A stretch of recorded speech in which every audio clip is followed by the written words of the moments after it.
جب کوئی مسلمان بیمار ہوتا ہے دو باتیں ہیں، یا تو وہ اپنی غلطیوں کی سزا پانے کے لیے بیمار ہوتا ہے، اور یا اس کا رب اسے آزمائش میں مبتلا کرتا ہے۔ اگر کوئی شخص اپنی کوتاہیوں کی وجہ سے بھی بیمار ہو تو ہے یہ بھی غنیمت، یہ بھی نعمت ہے کہ دنیا میں ہی اسے اللہ کریم اس کے گناہوں کی سزا دے کر اسے معاف کر کے آخرت کے عذاب سے محفوظ کر دیتا ہے۔ اسی لیے رسول کریم صلی اللہ تعالی علیہ وسلم نے فرمایا، بیماری کو برا نہ کہو، یہ آتی ہے تو تمہارے گناہ لے جاتی ہے۔ تو ایک پہلو یہ ہے، اور ایک پہلو یہ ہے کہ اللہ جب کسی کے درجات کو بلند کرنا چاہتا ہے، جب اللہ کریم اپنی بارگاہ کا قرب کسی کو زیادہ دینا چاہتا ہے تو اسے بیمار کر دیتا ہے۔ وہ جو پہلی بیماری تھی وہ گناہگاروں کی تھی، اور یہ جو دوسری بیماری ہے یہ نیکوکاروں کی ہے۔ اب ہمیں کیسے پتا چلے گا کہ فلاں بندہ گناہوں کی سزا بھگت رہا ہے جو بیمار ہے یا آزمائش میں ہے؟ دو پہلو ہیں نا۔ ہمیں کیسے پتا چلے گا کہ میں جو بیمار ہوا ہوں تو میں گناہوں کی سزا بھگت رہا ہوں کہ یا میں اللہ کی آزمائش میں ہوں؟ دو باتیں ہیں نا۔ تو اب میں اپنے لیے تجزیہ کروں گا، جب میں بیمار ہوتا ہوں تو کیسے کروں گا؟ تو ہمارے بزرگوں نے اس کا بھی جواب دیا، اس پر بھی رہنمائی فرمائی۔ مشائخ فرماتے ہیں کہ اگر تو بیمار ہو کے تیری زبان پہ شکوے جاری ہو جائے نا، اور بیمار ہو کے تو گلے کرنے لگے، اور بیمار ہو کے تو نمازیں چھوڑنے لگے، بیمار ہو کے تیرا ذکر بند ہو جائے، بیمار ہو کے تو اللہ اللہ کرنی بھول جائے، تو پھر تجھے سزا ہے، پھر سزا ہے، کیونکہ یہ بیماری نے تجھے اللہ سے دور کر دیا۔ اور اگر بیمار ہو کے تیرے دل کی توجہ پہلے سے زیادہ اللہ کی طرف ہو جائے تو پھر اللہ تیرے درجے بلند کر رہا ہے۔ دونوں پہلو سمجھ میں، بات سمجھ میں آ گئی؟ یعنی اگر تو بیمار ہو کے بعض لوگ گلا شروع کر دیتے ہیں، شکوہ شروع کر دیتے ہیں بڑی جلدی، وہ خوگر حمد کے عادی بھی نہیں ہوتے، لیکن وہ شکوے گلے بلا وجہ کی باتیں، میرے گھر سے تو بیماری جاتی نہیں، ساری آج ادھر گئی ہے معاذ اللہ۔ تو یہ اگر شکوے شروع ہو جائیں، شکایتیں شروع ہو جائیں تو پھر سزا ہے۔ اور اگر بیماری آنے پر بھی تیری زبان پہ اللہ کا ذکر ہی جاری رہے تو پھر تیرے لیے اللہ کی عطا ہے، پھر یہ شفا ہے۔ بیماری جو ہے یہ سزا نہیں، یہ شفا ہے، یہ عطا ہے، یہ کرم ہے، یہ فضل ہے۔ دو پہلو ذہن میں رکھیے گا۔ رسول پاک علیہ السلام کو بھی بخار ہوتا تھا، حضور کو بھی بخار، رسول پاک کے سر مبارک میں درد بھی رہتا تھا،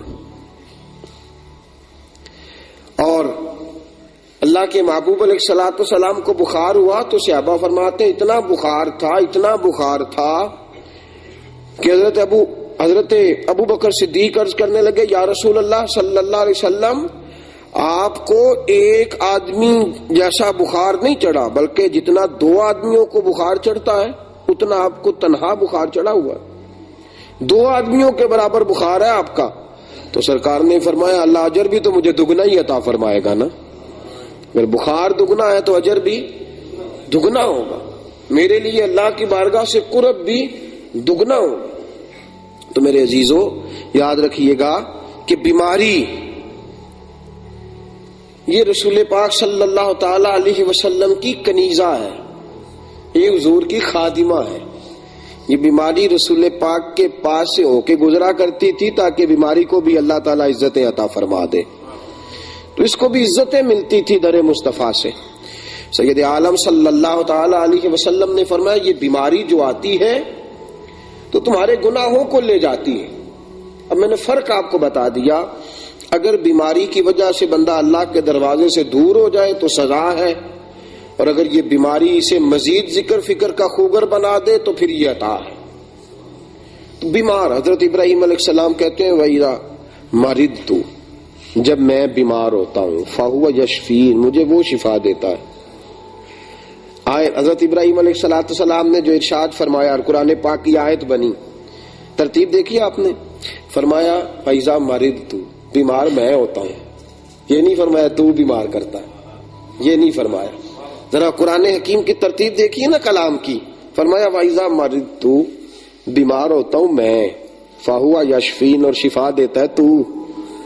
بیمار بندہ خود ہوتا ہے کوتاہیوں کے سبب سے، تو بیماری کی نسبت کی تو اپنی طرف، اور شفا کی نسبت کی تو اللہ کریم کی طرف۔ بیمار میں ہوتا ہوں، شفا اللہ دیتا۔ شفا کون دیتا ہے؟ دوائی کھانی چاہیے کہ نہیں؟ یہ کیا بات ہوئی؟ شفا کون دیتا ہے؟ ڈاکٹر کے پاس جانا چاہیے؟ ڈاکٹر شفا دیتا ہے کہ اللہ؟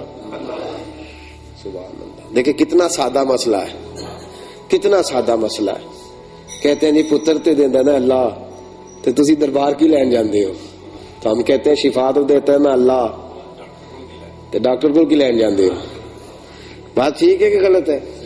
یہاں تک بات ٹھیک ہے؟ ایک بات صرف میں نے، کوئی پیر بیٹا نہیں دے سکتا، اس کی حیثیت ہی نہیں ہے، سوال ہی پیدا نہیں ہوتا، نہ یہ عقیدہ ہے۔ خبردار کسی کا یہ عقیدہ ہو تو بدل لے، توبہ کرے۔ وہ بھی صرف دعا ہی کرتا ہے، وہ بھی صرف دعا کرتا ہے۔ بس اس طرح ہے، میرے پاس ایک صاحب آئے کل، مجھے کہنے لگے یار یہ معاملہ ہے۔ میں نے کہا یار بات پتہ کیا ہے، آپ کو یاد ہے پچھلے سال ربیع الاول میں ایک بندہ ٹائم لینے آیا تھا، میں نے منع کر دیا تھا، پھر وہ آپ کو لے کے آیا تھا، میں نے دے دیا تھا۔ میں نے کہا جی اس کی وجہ، میں نے کہا میں آپ کی عزت جو کرتا ہوں، اللہ کے کچھ بندے ہیں جن کی اللہ عزت کرتا ہے، وہ ہاتھ اٹھاتے ہیں دعا کے لیے تو اللہ بات مان لیتا ہے۔ بس اتنی سادی، اس میں الجھنا نہیں چاہیے۔ ہم الجھ گئے، دور ہو گئے، تفرقات اس قدر زیادہ بڑھے کہ بس کفر شرک کی مشینیں کھول گئی۔ اسلام میں داخل کسی کو نہیں کیا، کئی لوگوں کو باہر نکال دیا۔ بہرحال سادی سی بات ہے، شفا کون دیتا ہے؟ اگر کسی کے ذہن میں ہو ڈاکٹر دیتا ہے تو مشرک ہو جائے گا۔ ڈاکٹر کی حیثیت ہی نہیں شفا دینے، حکیم صاحب شفا دے سکتے؟ وہ دوائی دیں گے، شفا کون دے گا؟ اللہ۔ یہ عقیدہ یاد رکھیں، یہ عقیدے کی بات ہے، اس کو بھولنا نہیں۔ اب بندہ بیمار ہو گیا ہے تو رسول کریم صلی اللہ تعالی علیہ وسلم نے ارشاد فرمایا جسے ایک دن بخار آیا، ایک دن کا، فرمایا اللہ تبارک و تعالی اس کے 80 سال کے گناہ معاف فرما دے گا۔ یہ بیماری گناہ لے گئی ہے۔ اگر کوئی بیمار ہو کے مرے تو اس کا مطلب یہ نہیں کہ آپ کہیں بری موت مرا ہے، یہ بھی یاد رکھیں۔ کوئی بیمار ہو کے جاتا ہے تو وہ تو صاف ہو کے گیا، اس کے گناہ بخشے گئے۔ تو بیماری، ایک بیماری وہ ہے جو بیماری میں کرنا کیا ہے؟ بیماری میں صبر کرنا ہے۔ بیماری کے اندر اپنے آپ کو، اور میرے حبیب پاک کے جملے رسول پاک نے فرمایا بیمار جو بھی دعا کرتا ہے میرا اللہ فوراً ہی قبول فرما لیتا ہے۔ بیمار جو بھی، اور حضور نے فرمایا بیمار کو ضد نہ کرو کہ یہ کھا وہ کھا، اس کا جو دل کرے وہ کھائے، اس لیے کہ میرا رب اسے کھلاتا بھی ہے پلاتا بھی ہے۔ بیمار کو دیکھیں نا، حضرت ایوب علیہ السلام بیمار رہے، رسول پاک صلی اللہ علیہ وسلم کی والدہ ماجدہ بیمار رہتی تھی۔ تو یہ بیماری نعمت بن کے آتی ہے، اسے نعمت سمجھیں۔ مسلمان آج شکوہ شکایتیں اپنی زبان سے شروع کر دیتا ہے اور بار بار اس بات کا گلہ کرتا ہے کہ لو جی میں بیمار ہو گیا، میرے گھر سے بیماری جاتی نہیں۔ اور میں ابھی کہہ رہا تھا تھوڑی دیر پہلے، پھر ہم پتہ کیا کہتے ہیں، میں نے تو کبھی کوئی ایسا کام بھی نہیں کیا۔ ہم اصل میں نیکیاں گننے کے عادی ہیں نا، پرانے بزرگ گناہ گنا کرتے تھے، نیکیاں نہیں، گناہ گنتے تھے۔ ہم نیکیاں گنتے ہیں اور نیکیاں بتلاتے ہیں۔ پرانے بزرگ اپنے گناہوں کا حساب رکھتے تھے، نیکیاں چھپاتے تھے۔ نیکی گننے کی چیز نہیں، بھول جانے کی چیز ہے، اور گناہ نہیں بھولنا چاہیے، اس پر توبہ کرنی چاہیے بار بار بار بار۔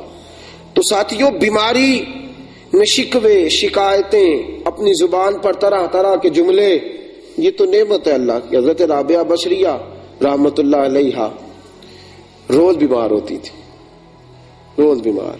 ایک دن بیمار نہ ہوئی تو آسمان کی طرف دیکھ کے کہنے لگی، لگتا ہے تو ناراض ہے، لگتا ہے تو ناراض ہے، تو مجھے بیمار کرتا ہے تو میں تجھے یاد زیادہ کرتی ہوں، تو مجھے لگتا ہے کہ تو بیمار، تو مجھ سے ناراض ہو گیا ہے، مہربانی کر مجھے اسی حالت میں رکھ تاکہ میں تیری بارگاہ کا قرب تو مجھے حاصل رہے نا۔ تو میرے ساتھیوں، بیماری میں انسان، اور ایک بڑی بات لکھی ہے میرے اعلیٰ حضرت نے، آپ فرماتے ہیں بیماری میں انسان کی جو شہوانی قوتیں ہیں نا، شہوت والے نفسانی، وہ کمزور ہو جاتی ہیں ساری۔ اس وقت بندہ جب اللہ کو یاد کرتا ہے نا تو اسے اللہ کا قرب زیادہ ملتا ہے۔